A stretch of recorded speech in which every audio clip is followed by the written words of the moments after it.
আপনারা স্বাধীনতা রক্ষা করতে চান না বাংলাদেশের স্বাধীনতা রক্ষা করতে হলে বাংলাদেশের ইসলাম রক্ষা করতে হবে। বাংলাদেশের ইসলাম এবং স্বাধীনতা অঙ্গাঙ্গিভাবে জড়িত, এটা আপনাদেরকে মনে রাখতে হবে।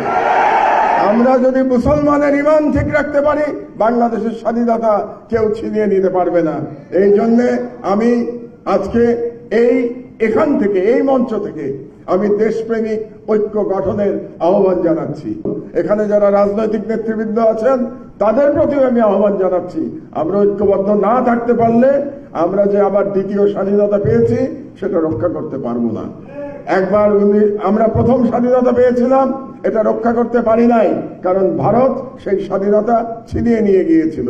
আমরা দ্বিতীয় স্বাধীনতা পেয়েছি, ভারত আবার এটা ছিনিয়ে নেওয়ার চেষ্টা করছে। কাজেই দেশপ্রেমের পরীক্ষা হচ্ছে বাংলাদেশের। আমি মনে করি ভারতীয় আধিপত্যবাদকে মোকাবেলা করাই সর্বোচ্চ দেশপ্রেম। কাজেই সেই দেশপ্রেম আমাদেরকে দেখাতে হবে।